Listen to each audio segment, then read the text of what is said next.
E aí, meus amigos, tudo bem com vocês? A semana foi boa? Espero que tenha sido ótima. Vocês sabiam que muita gente não acredita que a Bíblia é a palavra de Deus? Tem muita gente nesse mundo que pensa de forma lógica, racional demais. E quando se fala em fé, milagres, coisas impossíveis, a tendência destas pessoas é não acreditar e relacionar isso a histórias da carochinha ou a invenção de mentes fracas e irracionais. Mas de certa forma, vocês sabem que elas têm assim alguma razão? Hoje eu quero mostrar para vocês a Bíblia e suas loucuras. Abra sua Bíblia em 1 Coríntios, no capítulo 1, nos versos 27 até o verso 29, nós vamos ler. A palavra de Deus diz assim, preste atenção. Mas Deus escolheu o que para o mundo é loucura, para envergonhar os sábios, e escolheu o que para o mundo é fraqueza, para envergonhar o que é forte. Ele escolheu o que para o mundo é insignificante, desprezado, e o que nada é, para reduzir a nada o que é. O mundo em que nós estamos vivendo está completamente racional, completamente lógico. E tudo isso talvez seja por causa da velocidade da informação à nossa disposição hoje em dia. Tudo que nós vemos e ouvimos precisa ser comprovado pela ciência. Precisa ter uma coerência acadêmica ou precisa ser coerente aos sentidos naturais de nós, seres humanos. Ou pelo menos ser coerente ao Google. Até mesmo muitos cristãos que ouvem a respeito do sobrenatural em suas igrejas e leem isso na Bíblia constantemente, passaram a querer uma confirmação racional para o ilógico e para a fé. Muitas coisas descritas na Bíblia com relação à história precisam ser comprovadas, muitas vezes pela ciência ou pela arqueologia. Imagina as coisas sobrenaturais. E é incrível como muitos cristãos estão adaptando o que a Bíblia diz com essas descobertas, como se a fé tivesse que se amoldar ao que diz a ciência, por exemplo. Mas a palavra diz que Deus usa o que é nada, o que é insignificante, o que é desprezado, o que é fraco para envergonhar os fortes, os sábios e o que acha que é alguma coisa. A palavra em questão aqui é a fé, e é preciso ter fé para acreditar em algumas coisas estranhas descritas na Bíblia. Querem ver algumas coisas estranhas na Bíblia, que é preciso ter fé para acreditar e que uma mente lógica e racional nunca vai entender? Marcos, no capítulo 14, no versículo 51, diz que quando Jesus estava para ser preso, antes de sua crucifixão, um jovem vestindo apenas um lençol de linho o seguia. O texto diz assim: um jovem vestindo apenas um lençol de linho estava seguindo Jesus quando tentaram prendê-lo. No caso, prender Jesus. Ele, o jovem, fugiu nu, deixando o lençol para trás. Qual a relevância deste texto? Quando alguém que é racional lê este trecho da Bíblia, vem um ponto de interrogação na cabeça dessa pessoa. Porque este relato está neste lugar, é a pergunta. O que me acrescenta uma coisa estranha dessas? Agora, se fosse somente esse texto, tudo bem. Foi uma coisa isolada, mas não é. A Bíblia está repleta de textos estranhos desse tipo. Querem outro texto? Atos 19, no verso 13 em diante, diz assim: alguns judeus que andavam expulsando espíritos malignos tentaram invocar o nome de Jesus sobre os endemoniados, dizendo: em nome de Jesus a quem Paulo prega, eu ordeno que saiam. Quem estava fazendo isto eram os filhos de Seva, um chefe dos sacerdotes. E abrindo aqui um parênteses, os filhos de Seva ou eram sacerdotes ou aspirantes ao sacerdócio. E o versículo 15 continua dizendo assim: um dia o espírito maligno lhe respondeu: Jesus eu conheço, Paulo também, mas vocês quem são? Então o endemoniado saltou sobre eles e o espancou com tanta violência que eles fugiram da casa nus e feridos. Novamente o nu desaparecendo na Bíblia. Fugiram nus pela rua. Mais uma vez vemos coisas estranhas acontecendo que mentes ilógicas não conseguem acreditar. Querem ver outro texto? Isaías 20, no versículo 3, diz assim: Disse então o Senhor: Assim o meu servo Isaías andou nu e descalço durante 3 anos, como sinal de advertência contra o Egito e contra a Etiópia. Ou seja, profetizando nu. Você consegue imaginar a cena de um profeta profetizando publicamente nu? Por que estas coisas estão na Bíblia? E eu pergunto novamente, qual a relevância tem estas coisas estranhas? E para a gente ganhar tempo, eu posso ainda citar, em 1 Samuel, Davi, que era um homem segundo o coração de Deus, que fugia de Saul.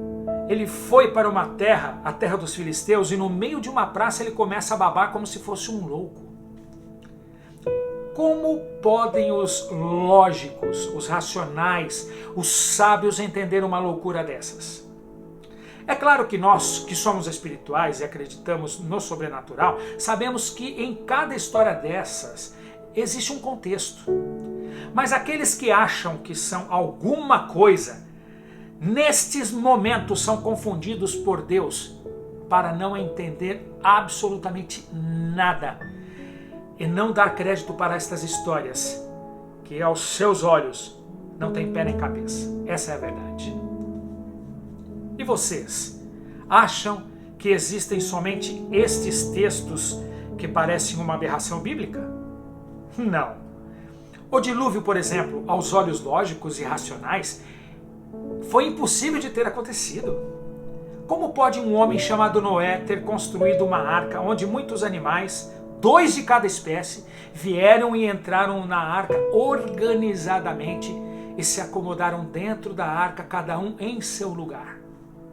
Em seu lugar determinado, hein? Sai para passear com seu cachorro sem coleira para você ver o que acontece. Como acreditar que a cobra falou com Eva? Ou que a jumenta de Balaão falou com ele à beira do caminho? O pastor amigo meu, que me inspirou para falar sobre este tema, me contou que ele fazia pedagogia na Universidade Federal do Paraná. E uma professora que era doutora, praticamente uma papisa em pedagogia, que todo mundo respeitava a mulher na sua área, ela tinha mestrado, doutorado, pós-doutorado, pediu que ele explicasse no que ele acreditava. Pediu que ele discorresse sobre sua crença. Então ele começou explicando a criação e discorreu até a redenção. E a mulher não interrompeu ele em nenhum momento. Quando ele acabou sua dissertação, depois de um longo tempo ali sentados estudando, a mulher de mente lógica, racional e acadêmica perguntou a ele: Você acredita mesmo que a cobra falou? Como explicar para essas pessoas que o sol parou enquanto Moisés estava com as mãos levantadas para cima? E que enquanto isso acontecia, Israel ganhava a guerra. E quando ele abaixava os seus braços, as suas mãos, Israel perdia a guerra. Como explicar isso para as pessoas? Logicamente, ele vai te dizer: o sol não para, porque a terra é que gira. E se a terra parasse, imagine as consequências disso. Ele vai te dizer isso. Como explicar que um homem ficou no estômago de um peixe por 3 dias e depois foi vomitado na praia? Como explicar para essas pessoas que você está na contramão do mundo, onde todos guardam um dia específico, como por exemplo o domingo, e você guarda um dia totalmente diferente do mundo, o sábado? O texto que lemos no começo, em 1 Coríntios 1, 27 em diante, diz que Deus, com essas coisas estranhas, confunde e envergonha os sábios, os lógicos, os racionais, os que acham que são alguma coisa, os poderosos da terra. E vocês sabem por quê? Porque essas pessoas não discernem as coisas espiritualmente. Elas adoram uma deusa chamada deusa da razão.